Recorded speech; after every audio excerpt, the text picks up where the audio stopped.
ഇത്തവണത്തേത് സ്വാതന്ത്ര്യദിനത്തേക്കാൾ കൂടുതലായിട്ട് വന്ദേ മാതര ദിനമായിരുന്നു. ലാഹോറിലേക്ക് വണ്ടി കയറ്റി വിട്ട കഥ പറഞ്ഞല്ലോ. ലാഹോറിലേക്ക് വണ്ടി കയറ്റി വിട്ട കഥ പറഞ്ഞു. വന്ദേ മാതരത്തിൽ നിന്നുകൊണ്ടാണ് സംസാരിച്ചത്. ഓഹോ, അപ്പൊ ഇത് ഇവിടെ ഏൽക്കൂല. ഇതിന്റെ മൂന്നാമത്തെ അനുഭവമാണ്. സകലതും RSS, BJP, ഹിന്ദു വിശ്വാസം, അത് ഇത് ഇന്നാണല്ലേ ഇവരൊന്നും തോന്നിയതുപോലെ വിളിച്ചു പറയാൻ. ഈ വന്ദേ മാതരത്തെ സംബന്ധിച്ച് തർക്കം ഇന്നും നല്ല തുടങ്ങിയതല്ല. അതിപ്പോഴും രൂക്ഷമായി ആ പ്രത്യയശാസ്ത്ര ശൂന്യത വേട്ടയാടുന്നത് തുടരുകയാണ്. അതിന്റെ തെളിവാണ് AICC ആസ്ഥാനത്ത് നിന്ന് വന്ദേമാതരം പൂർണ്ണമായി ചൊല്ലാനിടയായ സംഭവം. അവർക്കെല്ലാം ആയുധമാണല്ലോ. അവർക്കൊക്കെ എല്ലാം രാഷ്ട്രീയത്തിന് വേണ്ടിയിട്ടുള്ള ഒരു ഉപകരണമാണ്. ഞങ്ങൾക്കത് ഇമോഷണലാണ്. പക്ഷെ പിന്നാലെ വരുന്ന വാർത്ത എന്താ? കേരളം ഒഴികെയുള്ള കോൺഗ്രസ് ഭരിക്കുന്ന 3 സംസ്ഥാനങ്ങളിലും വന്ദേമാതരം പൂർണ്ണമായി ആലപിച്ചിരിക്കുകയാണ്. കേരള സർക്കാരിന്റെ കാരണങ്ങളുണ്ടാവും. കേരള സർക്കാരിന്റെ തീരുമാനം ശരിയായ തീരുമാനമാണെന്നാണ് എന്റെ അഭിപ്രായം. വന്ദേമാതരത്തെ സംബന്ധിച്ച് എന്തുകൊണ്ട് ശ്രീ VD സതീശൻ അതിന് നിർബന്ധിതനായി? വായിക്കാത്ത കയറി വിടുവിച്ചാലേ ശരിയാവും. അതായത് VD സതീശൻ ഇന്നലെ വന്ദേമാതരം പൂർണ്ണമായിട്ട് ചൊല്ലാൻ വന്നു. റഹീം ആ സീറ്റിലിരിക്കുന്നുണ്ടപ്പോ അത് മടക്കി പോക്കറ്റിൽ വെച്ചു എന്നാണ് പറഞ്ഞതിന്റെ അർത്ഥം. സീരിയസ് ആയിട്ട് വല്ലതും പറയുമ്പോ ഇത്ര രസകരമായ, ഇത്രയും ചിന്തോദ്ദീപകമായ ഒരു സ്വാതന്ത്ര്യദിനം എന്റെ ഓർമ്മയിൽ മുമ്പുണ്ടായിട്ടില്ല. എന്തുകൊണ്ടാണ് കേരളത്തിൽ ഇടതുപക്ഷം കരുത്തായി ഉണ്ടാകണം എന്ന് മലയാളിക്ക് ഒരിക്കൽ കൂടി മനസ്സിലാക്കാൻ കഴിയുന്ന ദിവസമാണ്. പൊന്നു മനുഷ്യ, ഇതൊക്കെ ഇവിടെ പാടിയെന്ന് കരുതി നാട് മുടിയാനൊന്നും പോകുന്നില്ല, ഇവിടെ ബോംബ് പൊട്ടാനൊന്നും പോകുന്നില്ല. റഹീം പറയുന്നത് കേരളത്തിൽ ഇത് ആലപിക്കാതിരുന്നത് ഇവിടെ DYFI ഉള്ളതുകൊണ്ടാണ്. കാരണം ഇത് ആലപിച്ചിരുന്നെങ്കിൽ DYFIക്കാർ ഈ ഗായകരുടെ കൊങ്ങ കുത്തി പിടിക്കും, അല്ലെങ്കിൽ വായ കുത്തി പിടിക്കുകയോ ചെയ്യുമായിരുന്നു എന്നുള്ളതാണ്. ബ്രിട്ടീഷുകാർക്ക് ഇത് വേണ്ടായിരുന്നു. അന്നത്തെ ബ്രിട്ടീഷുകാരന്റെ നിലപാടെടുത്ത് പാകിസ്ഥാൻ പിരിച്ചു കൊണ്ടുപോയി അതിന്റെ ഉച്ചിഷ്ടം ഇവിടെ കിടക്കുന്ന ഇവിടത്തെ മുസ്ലിം ലീഗിന് അതിന് വേണ്ട. അതുകൊണ്ടാണ് നമ്മുടെ കോൺഗ്രസ് ഭരിക്കുന്ന എല്ലാ സംസ്ഥാനങ്ങളും ഇത് പാടിയിട്ട് കേരളത്തിൽ ഇത് പാടാത്ത. കാരണം ഇവിടെ കേരളത്തിൽ മുസ്ലിം ലീഗ് ഉണ്ട്. അതായത് ഈ മുസ്ലിം ലീഗിനാണ് അന്നും ഈ വന്ദേ മാതരത്തിനോട് വലിയ എതിർപ്പുണ്ടായിരുന്നത്.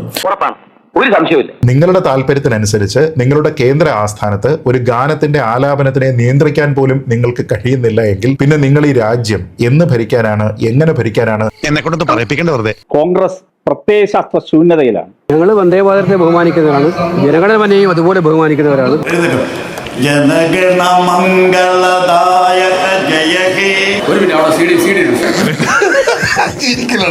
കോൺഗ്രസ്സുകാർ എവിടെ പരിപാടി നടത്തിയാലും പരാജയമാണല്ലോ. കോൺഗ്രസിന് പ്രത്യയശാസ്ത്ര ശൂന്യതയാണ്. ഇത് സംഘപരിവാറും ഇതും തമ്മിൽ ഇങ്ങനെ വ്യത്യാസം ഇങ്ങനെ നിൽക്കുകയാണ്.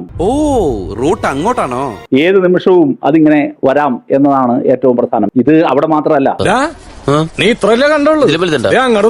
BJP എന്നത് ഒരു വർഗീയ ഫാസിസ്റ്റ് സംഘടനയാണ്. അതെ, മതേതരത്വം എന്ന് പറയുന്നത് മുസ്ലിം ലീഗാണ്. വന്ദേ മാതരം എന്ന് പറയുന്ന ദേശീയ ഗീതം ബ്രിട്ടീഷുകാരനെ വിറപ്പിച്ചിട്ടുണ്ടെങ്കിൽ ആ വിറപ്പിച്ച ഭാഗം പാടണ്ട എന്ന് ഇവന്മാര് പറയുകയാണ്. ഈ വയസ്സുകാലത്ത് ഇനി കുത്തിയിരുന്ന് വന്ദേ മാതരം പഠിക്കാൻ പറ്റും, ജനഗണമന പഠിക്കാൻ പറ്റും, ജനഗണമന ബാക്കി ഇതൊന്നും പ്രായോഗികമായിട്ടുള്ള കാര്യങ്ങളല്ല. ഞാൻ പറഞ്ഞ ആരും പാടണ്ട പഠിക്കണം എന്നുള്ള അർത്ഥത്തിലല്ല. ഒരു ദേശീയ ഗാനം അല്ലെങ്കിൽ ദേശീയ ഗീതമൊക്കെ എത്ര സമയം ആലപിക്കാം? രാഷ്ട്രപിതാവ് മഹാത്മാഗാന്ധിയെ കൊന്നവര് RSSകാരും BJPക്കാരും.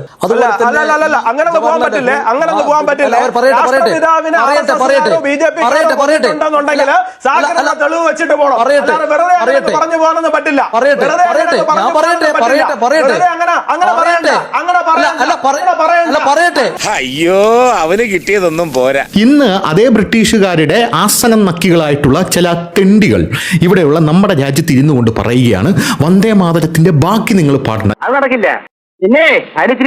ഈ പൂർണ്ണമായിട്ട് ഈ ഗാനം ആലപിച്ചു എന്നതിന്റെ പേരിൽ ഇവിടെ മലയാളിയായിട്ടുള്ള കോൺഗ്രസിന്റെ വക്താവ് ശ്രീ രാജു P. നായർ രാജ്യത്തോട് ഒന്നാകെ മാപ്പ് ചോദിക്കുകയും ഒക്കെ ചെയ്തു. ഫസ്റ്റ് ബുദ്ധി അയാൾ കേരളത്തോട് മാപ്പ് പറഞ്ഞാൽ പോരെ, എന്തിനാണ് രാജ്യത്തിനോട് മാപ്പ് പറയുന്നത്? കോൺഗ്രസിന്റെ ആത്മാവായിരുന്ന ഒരു ഗാനം പാടുന്നതിന്റെ പേരിൽ കോൺഗ്രസ്സുകാരൻ രാജ്യത്തിനോട് മാപ്പ് പറയുന്നു എന്ന് പറഞ്ഞു കഴിഞ്ഞാൽ പിന്നെ കോൺഗ്രസിന്റെ ദേശസ്നേഹം ഏത് വഴിക്ക് പോയി എന്നാണ് നമ്മൾ അവരോട് ചോദിക്കേണ്ടത്. ആകെ പഴങ്ങഞ്ഞായി.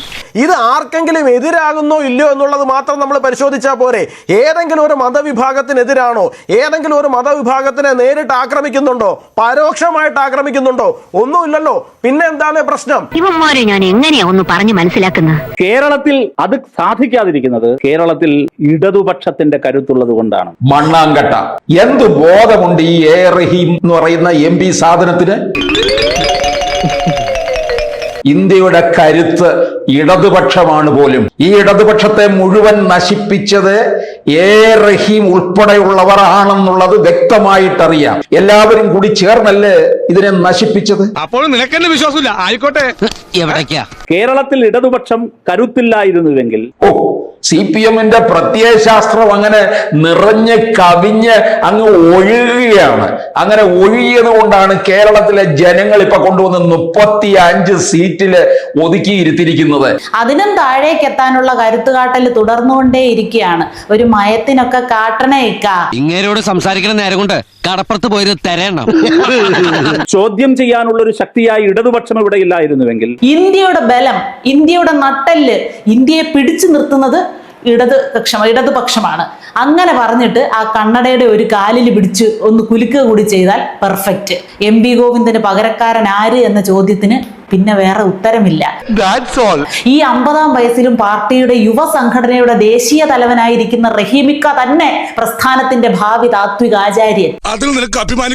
ബംഗാളിനെ കുട്ടിച്ചോറാക്കി തീർത്ത ഈ CPM-കാര് ത്രിപുരയിൽ ഇപ്പൊ അവർക്ക് കാലുകുത്താൻ ഇടമുണ്ടോ? പിന്നീട് 2 വട്ടം തുടർച്ചയായിട്ട് പിണറായി വിജയനും ഇരുന്ന് കഴിഞ്ഞപ്പോൾ കേരളത്തിലെ ഭരണവും നഷ്ടപ്പെട്ടു. അതങ്ങനെ വരൂ, അതങ്ങനെ സംഭവിക്കൂ. കർണാടക പോലെ, ഹിമാചൽ പോലെ, തെലങ്കാന പോലെ, ബംഗാൾ പോലെ, ത്രിപുര പോലെ കേരളത്തിലും ഇന്ന് വന്ദേമാതരം പൂർണ്ണമായി ആചരിച്ചേനെ. വന്ദേമാതരം പൂർണ്ണമായി ആചരിച്ചേനെ എന്നോ? അവന്റെ വിദ്യാഭ്യാസ കുറവുണ്ടാവും, അങ്ങനെ പറഞ്ഞു. അതുകൊണ്ടല്ല, ഞാൻ കൊളോക്കിലായിട്ട് പറഞ്ഞതാ. അക്ഷരശുദ്ധി എന്ന് പറയുന്ന ഒരു സാധനമില്ലാതായി പോയി. ആചരിക്കുകയല്ല, ആലപിക്കുകയാണെന്ന് പോലും അറിയാൻ കഴിയാത്ത ഒരു സാധനമാണത്. ആൾക്ക് തീരെ വിദ്യാഭ്യാസം വിവരമൊന്നും ഇല്ലേ, വിഡ്ഢിത്തിരെ പറയുള്ളൂ, തെണ്ടി. ഇടതുപക്ഷത്തിന് വലിയ ചോദ്യം ചെയ്യൽ ശക്തിയുണ്ട്. ഇടതുപക്ഷം കരുത്താണ്. അതുകൊണ്ട് ഇപ്പോൾ തൽക്കാലം കാക്കി ട്രൗസർ പുറത്ത് കാണിക്കാൻ മടിച്ചു നിൽക്കുന്നു എന്ന് മാത്രമേ ഉള്ളൂ. ട്രൗസർ പുറത്ത് കാണിക്കുന്ന കാര്യം പറഞ്ഞപ്പോഴാണ്, ആർഷോ എന്ന് പറയുന്ന ഒരു വലിയൊരു വിദ്വാൻ ഉണ്ടല്ലോ, അങ്ങനെ ഇപ്പൊ കാണാനില്ലല്ലോ ഇക്ക. എല്ലാരും കൂടെ ഒതുക്കിയോ? വ്യാജ ബിരുദവും എടുത്തുകൊണ്ട് കോഴിക്കോട് സർവകലാശാലയിലെ ബിരുദാനന്തര ബിരുദത്തിന് വരെ ശ്രമിക്കുകയും ചെയ്തു. അപ്പോഴാണ് പിടി വീണത്. ട്രൗസർ കാണിച്ചും കാണിക്കാതെയും ഷോ നടത്തി, ഷഡ്ജരഹിത ഷോ നടത്തി. പുള്ളിക്കാരൻ പ്രസ്ഥാനത്തിന് വേണ്ടി നൽകിയ സംഭാവനകൾ ചെറുതായിട്ട് കാണരുത് കേട്ടോ. ഇങ്ങനെ കുറെ വിത്തുകൾ CPM-നകത്തുണ്ട്. ഒരു കുടുംബത്തിൽ ഒന്നിങ്ങനെയാവാം.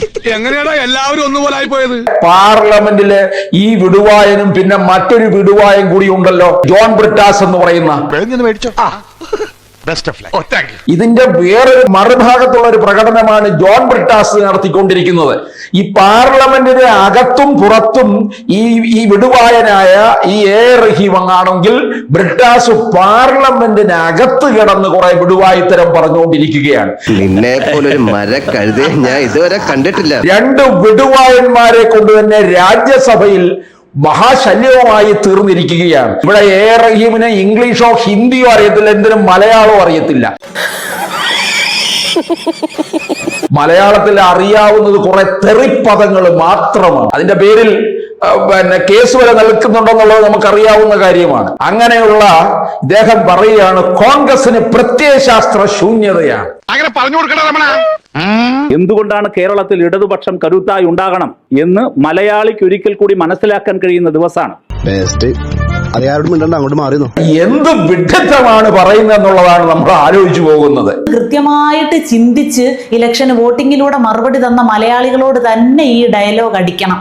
അടാറ് കോമഡി ആയിട്ടുണ്ട്. ഈ ലോകത്തൊന്നും ജീവിക്കേണ്ട ഒരാളല്ല ഈ റഹീം എന്ന് പറയുന്നത്. കഴിവെങ്കിൽ ഈ നാട് കടത്തുന്നതായിരിക്കും നല്ലത്. ഞാൻ പോവൂല.